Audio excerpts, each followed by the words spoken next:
Now, I have just spent an absurd amount of time trying to find all the differences between these two watches. And honestly, I don't think even Garmin knows anymore the difference between these two watches. There are some things that are like really obvious, and then some things that you're like, wait, what? Why is that different? And so in this video, I'm gonna go through all 65 plus differences. And I say plus because after spending almost an entire transatlantic flight and then a whole other day going and cataloging every single difference, I'm sure I've probably missed some. So I divided this video into 4 basic categories. The first is like the hardware component stuff. In other words, like case design and style and all that kind of stuff. And then from there we get into like the smartwatch features. So how some of the daily components work, including the UI, the user interface, and how that is different. Then after that, there's a sport mode bits, which is all sorts of stuff from activity profiles, sport profiles, to how those profiles work under the cover. And then from there we get into the navigation and mapping components. Now, those are the 4 broad categories, and within that, you basically look at 3 core types of differences. The first is like the obvious, clear-cut, one has a feature, one does not. The second category is those that are like similar, where the feature is there but implemented differently. And then the third category are things that Garmin has said will be coming to one watch or the other in the next quarterly update, but I'm gonna note the differences just in case that doesn't happen. And then there's actually like a secret 4th category, which is the like, are you effing kidding me category, which has to do with like sorting and stuff like that. I'm not gonna get into that, but as I sat here like painstakingly going through this list, there are so many bizarre wording differences. For example, the screen timeout value in the Epix will say 4 seconds, 8 seconds, 15 seconds. Over here on the Forerunner 955, you see it says short, medium, long. It's the exact same thing under the covers, but it lists it different. Why? There are so many little nuances like this that must cost Garmin a lot of money from a development standpoint. I'm going to skip most of these despite how much they might annoy me. So with that, let's dive into the very first section, which is the hardware differences. Now, starting at the top, the most obvious is the price. The Forerunner 965 is $599, and the Epix has 2 different price points. One is the base model at $899, and then there's a Sapphire model at $999, $100 more. At a high level, the Sapphire model adds in multi-band GPS, as well as a Sapphire lens and a better case, titanium materials as opposed to just like a basic metal materials. It also adds in more storage. Let's talk about how these 2 models actually compare hardware-wise. They have the same case size, a 47mm case, but the Epix actually has a smaller 1.3-inch AMOLED display versus the 1.4-inch AMOLED display on the Garmin Forerunner 965. The Epix is just slightly thicker, about 1.2 to 1.3 millimeters thicker, which you can see here pretty clearly. You can also feel it as well on your wrist. And of course, it's also heavier. So the Epix is about 73 to 76 grams, depending on the version you have, versus the Forerunner 965 is 53 grams. The Epix is waterproof to 100 meters, which will play out later on in the sports section as to why that matters a little bit, whereas the 965 is waterproofed to 50 meters. Again, frankly, both of these watches you can go taking to swimming without any problems, and the way they're designed is more than enough for anything you're going to do from a water standpoint, as long as impact is not involved. Now, just a quick note, if you are finding this video interesting and useful, now would be a great time to whack that like button at the bottom there. It really does help out this video and the channel a whole crap ton. Next, from a case design standpoint, on the Epix, you have a metal backing. In the case of the Sapphire Edition, that's titanium, versus over here, it's basically plastic. This does have a titanium bezel around the outside on the 965, so that is pretty nice. That is, by the way, jet lag advisor kicking in right now because of my flight just 2 nights ago, telling me I should do something to go ahead and help my body clock. I will do that after I finish shooting this video. Additionally, Epix includes these quick fit bands, which allow you to quickly just snap them using that little button right there. The 965 is compatible with these, but it does not include them by default. And you have to remove this manually, and then once that's done, you can put these quick fit ones on there that you buy extra. Both of them, of course, do have the optical heart rate sensor on the bottom. It is identical on both of them, and neither edition has any sort of ECG or AFib type functionality. The hardware is not in either of these units, so don't expect that to come anytime at all, really. Storage size-wise, the 965 has 32 gigs. The Epix has 32 gigs for the Sapphire Edition, but the non-Sapphire only has 16 gigs of storage. That really only matters if you want to load both North American maps and European maps at the same time. If you're just doing one or the other, then it doesn't really matter too much, but keep that in mind if you do happen to travel a lot. Now, the biggest change here is on multi-band GPS. The 965 has multi-band GPS, which is a significant improvement in GPS quality or accuracy, versus the Epix only has it in the Sapphire Edition. And of course, that carries straight on through to the battery life differences. You can see they're actually pretty darn similar. In smartwatch mode, you can see both gesture-based as well as always-on based. They're very similar on the screen right now. And on the GPS side, though, Epix does tend to get better battery life. Keeping in mind, you're talking about units that are 14 plus months apart in design. So you can clearly see that the 965 has more improved components from a power efficiency standpoint in daily smartwatch mode versus Epix seems to be doing a little bit better in that sport mode. One notable though is that Garmin has not updated their Epix specs to include SatIQ. SatIQ is a technology Garmin announced last summer and essentially allows you to go from multiband to non-multiband GPS instantly depending on what's around you, your environment, like next to a building or not next to a building. While the Epix unit has that and it works great, they don't list on Garmin's site the higher end battery specs, which would actually probably favor the Epix a bit more over the 965 if Garmin were to get around to listing that. So with those basic hardware bits out of the way, let's talk about some of the daily usage bits first. The first is the most obvious, which is the new user interface on the 965. Keep in mind, the user interface does not include the watch face. That's something that Garmin does unique for every watch they make. In this case, that just happens to be the watch faces they've made. The user interface is more this component down here and how this looks. And you can see it does have a new styling to it. It's got a bit more italics there, the icons are a bit pretty over here, but it's really rather similar. So if I crack open training readiness right now, these two, open them up, you can see they're very similar in terms of how they work side by side. The fonts are slightly different and the sizing is slightly different. Also keep in mind the screen is bigger than the 965, but you can see here there's almost no difference in what you're actually viewing from a data standpoint. Probably the most significant difference is actually if you crack open a sport mode and just wait for a second. So if I go up to here and choose sports, and then choose run, you'll see this page right here, not that page, that's what it wants me to do for a workout. That's gonna hurt. I'm not so sure about that today. Dismiss that for the moment. This page right here is different. This is the sport waiting mode for GPS, where you're basically waiting for GPS, looking at sensors and stuff like that. Here you got this one pager versus right here, it just drops you right into your data pages. And then at the top, there's that drop down there that'll show you right there, the actual kind of waiting components. You see me, by the way, tapping the screen. That's because the screen timeout settings that I mentioned earlier, and when it goes down to dim and then turns it off because it's not on my wrist and not being raised up there.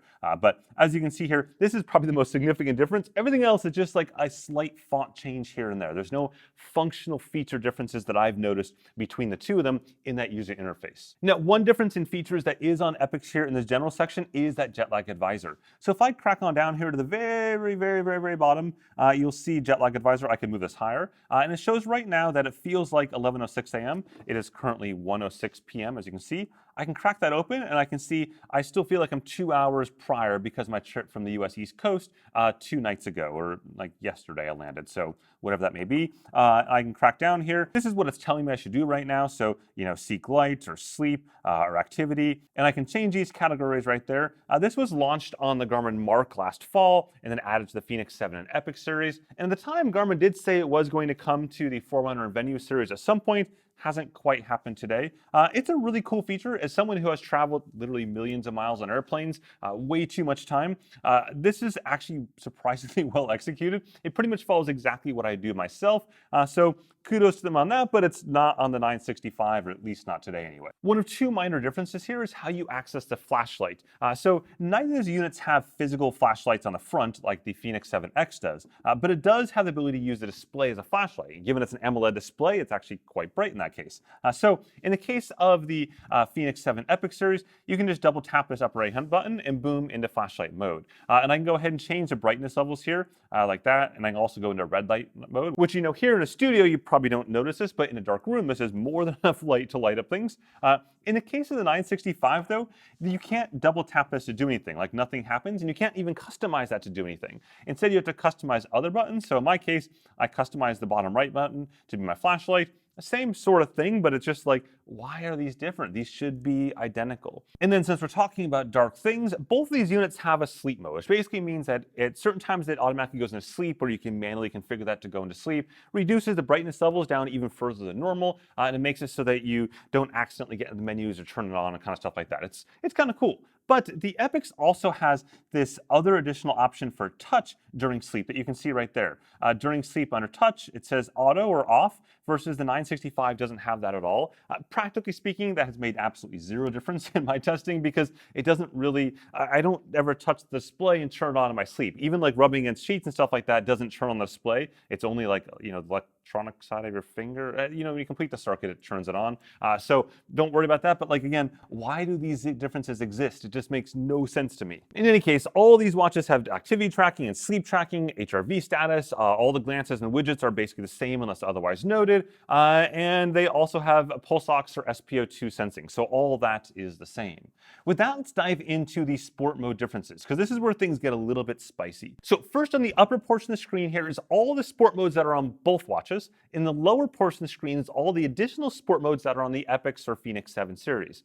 What you essentially notice there is a bunch of potentially high impact water sports on the Epix series that are not on the 965. Some have guessed this might be because the 965 again has that lower 50-meter waterproofing versus the 100-meter waterproofing on the Epix. I don't know if that's the case or not. You'll also see some things in like the adventure sport mode or adventure race mode, as well as tactical and jump master, anchor for some of the boating bits, and also expedition mode, which one of the battery modes that allows you to go way longer if you want like 1 point per hour or something like that. It's one of those modes I don't think anyone actually ever uses in real life because it makes no sense. But hey, if you want it, it's there. In any case, those are the sport mode differences as of right now. Keep in mind, I expect these to change. They do change. Every single quarter, Garmin has added new sport modes to at least the Fenix 7 and Epix series, if not the 955, so expect this will change over time. The next change is if you want to do a custom data page, you can add up to 8 data fields on Epix versus only 6 data fields on the Garmin Forerunner 965. So if I go through the custom data fields here, I can just all the way to the bottom, boop, boop, boop, boop, boop,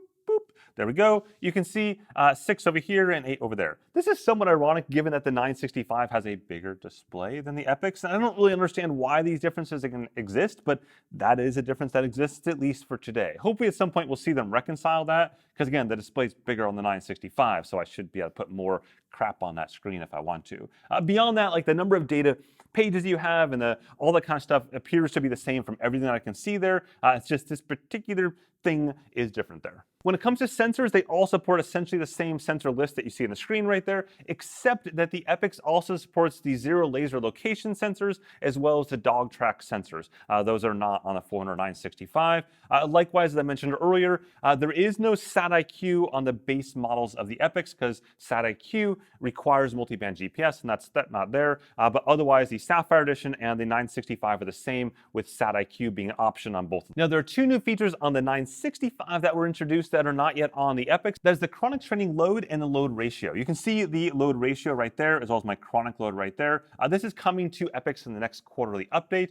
This is actually relatively similar to basically taking what you see on the 4-week load focus page and doing some math, but they just make it easier for you here. But if you have a Garmin Fenix 7 or Epix, you can see this information already in the training status page on Garmin Connect Mobile. So it's coming, and it's not like a huge deal that you're missing it right now, but just FYI, it's coming in the next quarterly update. Likewise, the Forerunner 965 includes wrist-based running dynamics. Both watches support running dynamics, but in the case of the Epix, right now you need a HRM Pro or Pro Plus or whatever the heck is strap or some sort of sensor, versus the 965 can do it based on just your wrist. That is also coming to the Epix and Fenix 7 in the next quarterly update. And keep in mind, both of them support wrist-based or native running power today, but just the running dynamics bit today requires a sensor on Epix and not on the 965. Next, the 965 has so-called spectator messaging. That's basically where someone has a live track of your session and it can go ahead and send you messages during that live track to you. So it's like texting, but like consolidated within Garmin's live track system. It's kind of cool. It does require your phone be with you. Epix and Fenix 7 don't have that. And given that's been out for a while now, I think they're just not doing that for some reason. Both of them have identical list of structured sport modes, structured workout modes. Then there's the big category of golf stuff. Now, I'm not a golfer. I mean, I'm really good at mini golf, like putt-putt golf, but like the big golf with the little ball, I'm not so good at that. So I don't know anything about that. But I do know there's about half a dozen differences between those 2 watches. And I'm putting them on the screen right now per Garmin's own site. So I can't vet like beyond this or whether these are true or not. I'm just simply showing you what Garmin.com has for the differences there. The point being, there is golf on the 965, but it's just not as advanced as the Epix series. And this is one of those things that actually makes sense sense to me. Like, you're paying $300 to $400 more for the Epix than you are the 965, so it stands to reason to get more software features in that realm. Now, moving beyond small ball things, there is one difference when it comes to power usage in sport modes and even beyond sport modes. If you go into the power manager settings, so this first glance, these look the same. You got battery saver, you got battery percentage over here, which is also down there. Again, differences like why? And then down here, battery estimates.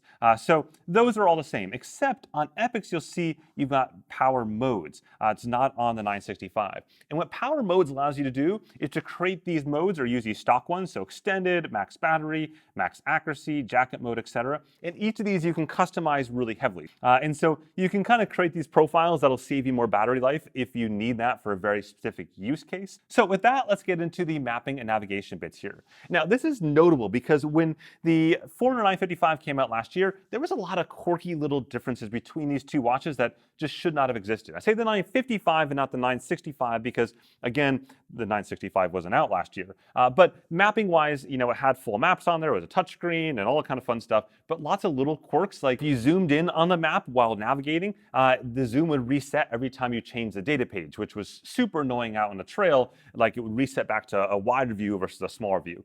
A lot of those have been changed on the 955 over the last 6 to 9 months this past fall. Garmin said they made a concerted effort to consolidate those changes and make them one and the same, and I can see that. And using these, you know, side by side, they've been pretty much identical in almost every respect. For example, if you look at all of the routing options, they're all the same. So courses, POI, round me, round trip coursing, save location, sight and go, coordinates, use map, those are all identical. The same is true for the map theme modes. The same is true for the touching the display. I can go ahead and tap the map here to move it around, for example, and then, you know, zoom in just using the touch buttons like that, and zoom out, and whatever the case is. There's no problems with that. It works the same way on both of them.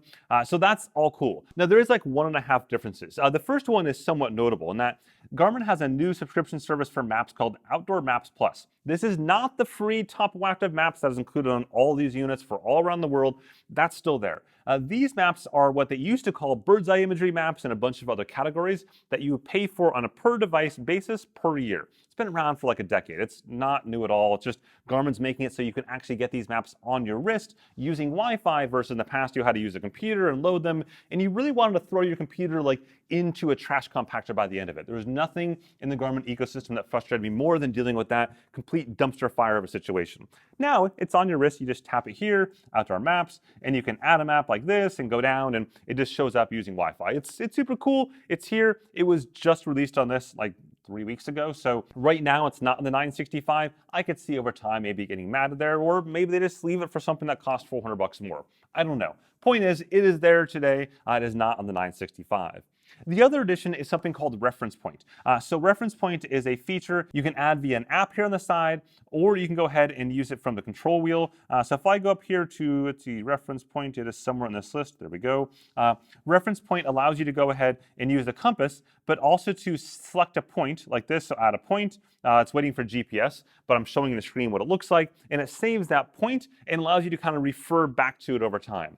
Practically speaking, I suspect like only 6 of you have ever used this. You're likely to use, you know, a saved waypoint, which is supported on both units. You're likely to use a saved route or a course. You're likely to use a compass or a heading. Like, all those things exist on both of these. I have never once used this in my life and frankly have no use for it. But again, if that's something that you really need and doesn't fall into one of the other ways of doing it, then this is something that's only on the Fenix 7 Epix and not on the 965. Okay, now in terms of which watch I prefer, you know, here's the thing. I've long said I prefer a lighter, thinner watch. So something like the Forerunner 955 is sort of my go-to in general. But I've also really liked the AMOLED screen on the Garmin Epix over the past, 14 months or so. And so in many ways, the 965 is the perfect blend of both those. It's lighter and thinner and has AMOLED. Like, boom, that's what I want. And I think this will probably become like my daily driver over time because this is all I need. I don't have a boat, for better or worse, and so I don't need all those fancy boating things. And while the bird's eye mapping and stuff like that is kind of neat, I've had it for a while on my Epix and frankly never used it. Like, has no real usage for me, so that doesn't matter. Jet lag advisor is cool, but I know jet lag really, really well, and so I don't really need the watch to tell me that. So yeah, I think the 965 is for me. But of course, if you like the materials on the Epix or you like other features there, then that makes sense too. Accuracy-wise, they've been completely identical across the board. I've done them side by side on runs and bikes, and they're identical. If you want to see my full beginner's guide on the Epix, a complete guide, it's like 40 minutes long, that's up in the corner, and I promise I will very, very shortly have the same guide available for the 965. In that, I go through every single feature, like step by step, showing you how they work with lots of like pro tips and stuff like that. So check out that, or hit subscribe so you get the ding dong bell thing once those videos drop or this new video drops. As usual, if you found this video interesting or useful, go ahead and like that like button at the bottom there, or hit subscribe for plenty more sport technology goodness. With that, have a good one.